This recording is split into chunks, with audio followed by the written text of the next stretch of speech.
বেকিংয়ের ক্ষেত্রে আমাদেরকে না অনেক স্টেপগুলো খুব প্রিসাইজলি ফলো করতে হয়। কিন্তু যদি কেউ আমাকে বলে যে এত কিছু পারবো না, সবচেয়ে ইজি কোনো একটা কিছু বলো যেটা দিয়ে কিনা আমি খুব সহজে বেক করে ফেলতে পারবো। তাহলে আমি বলব যে গো ফর মাফিন। খুব সহজ একটা রেসিপি আমি আপনাদের জন্য দেখাচ্ছি। এটা হচ্ছে Apple carrot muffin with a hint of ginger. আমার এই রেসিপিটা ১২ টা মাফিনের জন্য একদম পারফেক্ট। আপনারা যদি আ এর কম চান তাহলে আপনারা হাফ করে নিতে পারেন। হাফ করে নিলে আপনারা ৬ টা মাফিন বানাতে পারবেন। এখন হচ্ছে আমার 4 ইনগ্রিডিয়েন্টস সেটা হচ্ছে ক্যারট অ্যান্ড অ্যাপল। আ চেষ্টা করবেন যেগুলো হচ্ছে একটু ক্রাঞ্চি টাইপের, সুইট টাইপের অ্যাপল, এই ধরনের অ্যাপলগুলো নেয়ার, তাহলে এটার টেস্ট খুব ভালো হয়।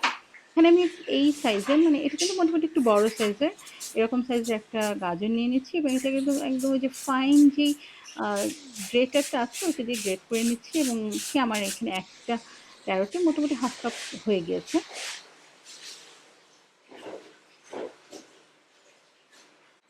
আর এখানে আমি আপেল নিয়ে নিচ্ছি ২ টো। ২ টো আপেল আমার এখানে মোটামুটি হচ্ছে ১.৫ কাপের মতো হয়েছে। তো আপনারা চাইলে পুরাটাই শ্রেডেড অ্যাপেল নিতে পারেন বা ডাইসড অ্যাপেল নিতে পারেন। বাট আমি যেটা করেছি আমি ২ টা মিক্স করে নিয়েছি। ডাইস নেওয়ার কারণ হলো যে যখন আমি আ মাফিনটা খাবো, মাফিনটা খাওয়ার সময় বাইট নেওয়ার সময় না এটা একটা আলাদা টেক্সচার এড করবে। এই শ্রেডেড করলে না ওইটা আবার অতটা টেক্সচার আসে না।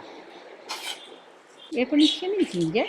সামান্য পরিমাণ জিঞ্জার, এটা পুরো রেসিপিটাকে চেঞ্জ করে দিবে।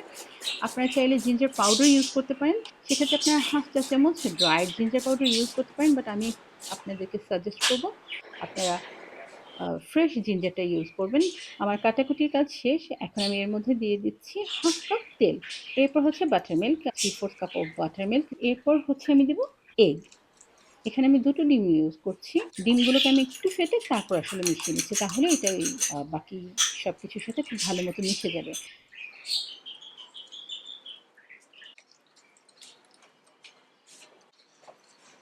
এরপর আমি ড্রাই ইনগ্রিডিয়েন্টস গুলো চেলে নিচ্ছি।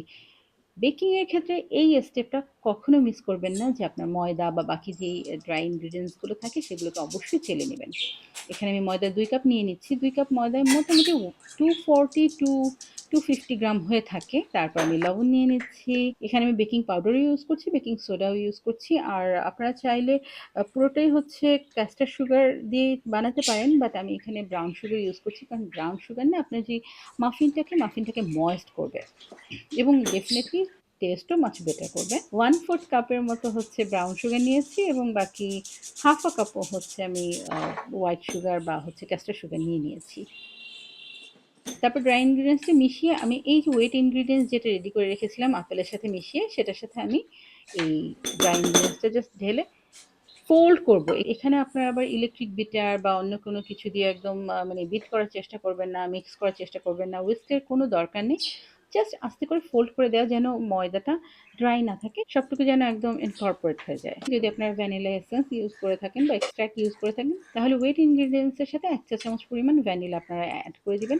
এখানে আমি হাফ চা চামচের মতো ভ্যানিলা পাউডারটা ইউজ করে দিচ্ছি। এখন আমি মাফিনের টিনটা যে রেডি করেছিলাম প্রত্যেকটার মধ্যে আমি 1/4 কাপ পরিমাণ যে ব্যাটারটা দিয়ে ভরে দিচ্ছি।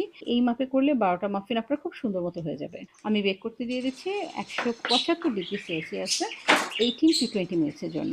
ব্যাস এই তো আমার মাফিন হয়ে গেল এবং আমি জাস্ট কাঠি দিয়ে ট্রাই করে দেখছি যে সম্পূর্ণ হলো কিনা। মাফিন এখনো প্রচণ্ড গরম। তারপর আমি আপনাদেরকে ভেঙে দেখাই এটা কি পরিমাণ আসলে সফট হয়েছে এবং পুরা ঘর মৌ, মৌ করছে আসলে ঘ্রাণে। Thanks for watching, and if you like the recipe, please subscribe and share with all.